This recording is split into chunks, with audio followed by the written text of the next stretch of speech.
किसको दिया जाए। दान सत्पात्र को देना चाहिए, कुपात्र को दान नहीं देना चाहिए।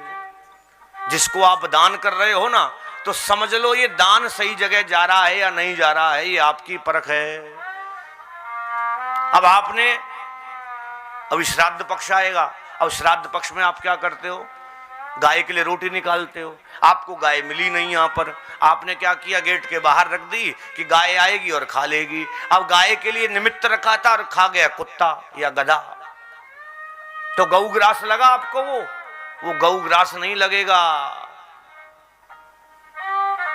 तो दान जिसको दिया जा रहा है उसको भी परख लेना चाहिए कि हम दान जिसको दे रहे हैं वो दान लेने का अधिकारी है या नहीं है। लिखा सतपात्र दानाच भवित धनाढ्यो। अगर आप सतपात्र को दान करते हैं, सतपात्र दानाच भवित धनाढ्यो, आप धनाढ्य बनेंगे उस दान से। भवेद धनाढ्यो प्रकरोति पुण्यम, जब आप धनी होंगे, धनाढ्य होंगे तो पुण्य भी करेंगे उस धन से। पुण्यम प्रभावाम स्वर्गम प्रयाति, उस पुण्य के प्रभाव से आपको स्वर्ग मिलेगा। और पुनर्धनाढ्यम पुनरेव दाता, आप पुनः धनाढ्य बनोगे, फिर दानी बनोगे। परंतु आप अपनी सामर्थ्य से दान नहीं करते हो। अब सामर्थ्य कैसे बताई जाए, सामर्थ्य क्या होती है। कोई आप कर्म करा रहे हैं, यज्ञ करा रहे हैं, मानो अपने अपने घर में यज्ञ कराया, तो यज्ञ को दक्षिणा भी तो होनी चाहिए, दक्षिणा का तराजू तो होगा कोई। ये थोड़ी कि ब्राह्मण जो मुख से कहे वो दक्षिणा होती है।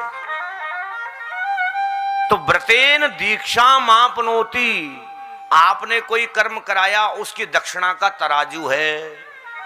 व्रतेन दीक्षा मापनोति, दीक्षा मापनोति दक्षिणाम, कर्म को दक्षिणा से मापा जाता है। आपने कर्म कराया, ब्राह्मण को दक्षिणा दे दी, बात पूरी। अब दक्षिणा कितनी हो ये भी तो संशय है, भाई ब्राह्मण संतुष्ट होना चाहिए। दीक्षा मापनोति दक्षिणाम, और दक्षिणा श्रद्धा मापनोति, दक्षिणा को तोलने का तराजू है श्रद्धा। भाई हमारी श्रद्धा है उतनी देंगे, होनी भी चाहिए।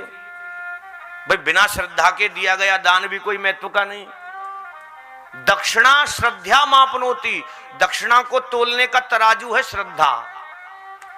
और श्रद्धा कैसी, आपने यज्ञ कराया और 100 रुपए दक्षिणा दे दी, तो क्या आप सत्यता है।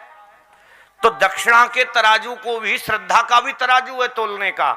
श्रद्धा सत्य माप्यते, तो श्रद्धा को सत्यता के तराजू में रख करके तोलें। और सत्यता क्या है, सत्यता है शास्त्र के अनुरूप हमें अपनी आय का 10% धर्म के लिए निकालना चाहिए। 10%।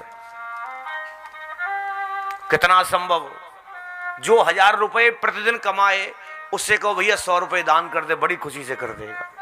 जो 10,000 कमाएगा वो 1000 रुपए बड़ी दान कर देगा प्रेम से। पर जो 1 लाख कमाएगा वो 10,000 दान नहीं कर सकता है ना।